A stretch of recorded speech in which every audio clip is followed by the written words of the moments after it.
देश का विकास नहीं हो रहा है नया। जिस पार्टी ने 70 साल इस देश में राज किया, बहुत सारी कमियां हैं कांग्रेस में, इसीलिए लोगों ने कांग्रेस को किनारे किया, लेकिन उसके पास 130 करोड़ रुपए का चंदा है आज 70 साल शासन में रहने के बाद। बीजेपी 11 साल शासन में है, 2024 तक उसके पास 10,000 करोड़ रुपए का चंदा था। सिर्फ 2024-25 में उसे 6,000 करोड़ और मिले, यानी 16,000 करोड़ रुपए। इस ग्रोथ के साथ अगर देश भी इसी % से ग्रोथ करता तो मुझे बीजेपी के चंदा लेने से कोई समस्या नहीं है। रुपया गिर रहा है, इकोनॉमी गिर रही है, कॉन्स्टिट्यूशन गिर रहा है, डेमोक्रेसी गिर रही है, आपका बैंक बैलेंस बढ़ रहा है। आप पॉलिटिकल पार्टी नहीं है, आप बिजनेसमैन, आप अपने लिए करते। आपको एक मजेदार बात बताऊंगा, आपको हंसी आएगी, लेकिन बहुत शर्मनाक बात। बीजेपी ने पोस्टर शेयर किया था आज से 2 साल पहले। उसने 8 दिन में 2 करोड़ लोगों को भाजपा ज्वाइन करने सदस्यता अभियान के जरिए। मिस कॉल मारो, पर्ची भरो। वो बीजेपी जो 8 दिन में 2 करोड़ लोगों को बीजेपी ज्वाइन करा सकती है, वही बीजेपी 5 साल में 65 लाख बच्चों ने स्कूल छोड़ दिया, उनको नहीं रोका। तो इंटेंशन आपका क्या? इंटेंशन आपका पर्सनल ग्रोथ। आप विश्व की सबसे बड़ी पार्टी बनना चाहते हैं, देश को विश्व का सबसे मजबूत देश नहीं बनाना चाहते। अगर आप ये काम कर सकते हैं तो आप वो भी कर सकते हैं, ऐसा नहीं, क्योंकि उसमें आपके पास 5 साल का टाइम था, वो तो आपने 8 दिन में कर दिया। आप 2 करोड़ लोगों को किसी स्किल प्रोग्राम में ज्वाइन करा के दिखाते, तब मुझे समझ में आया। वो हालांकि उनसे गलती हो गई, वो कहने वाले थे कि हम हर साल 2 करोड़ रोजगार नहीं देंगे,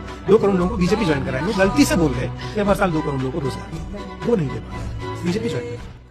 तो सबसे पहले आपको 2014 में इस पार्टी की क्या कंडीशन थी वो बताता हूँ। उस समय इनके पास 84 करोड़ के फिक्स्ड एसेट थे, यानी यही बिल्डिंग, जमीन वगैरह। गुड। लेकिन अभी कितने पता है? 1200 करोड़ से भी ज्यादा, और उसके अलावा 400 करोड़ पे काम चालू है। मतलब सिर्फ 10 सालों में कितना गुना का जंप हो गया, आप खुद कैलकुलेट कर लेना। अब आ जाओ कैश पर, यानी कैश और बैंक बैलेंस कितना है। वो 2014 में यही कोई सब मिला के 700 करोड़ था, और ये नंबर 10 सालों में सीधा 10 गुना हो गया है, यानी 7,000 करोड़ रुपए बीजेपी के पास कैश पड़े हैं। सोच के देखो, 7,000 करोड़ रुपए कैश, जिसमें से 1,700 करोड़ तो 1 साल में बढ़ गए हैं। यानी जो बीजेपी की टोटल वैल्यू 2014 में 780 करोड़ थी, वो इन 10 सालों में 9,000 करोड़ रुपए पार कर गई है। अब ये पैसे आए कहां से? तो ये सब मैक्सिमम डोनेशन यानी चंदे से आए हैं। जैसे 2014 में 1 साल में बीजेपी को 640 करोड़ रुपए मिले थे, लेकिन 2023-24 में कितने मिले पता है? 3,900 करोड़ रुपए। अब आप बोल सकते हो तुझे क्या, लोग बीजेपी को पसंद करते हैं इसलिए डोनेट किया होगा, लेकिन ऐसा नहीं है। इसमें से मैक्सिमम पैसा आपने, हमने नहीं, बल्कि बड़ी बड़ी कंपनीज ने दिया है। अब आप खुद सोचो, कोई किसी पॉलिटिकल पार्टी को इतने पैसे क्यों देगा? मैं बताता हूँ क्यों देगा।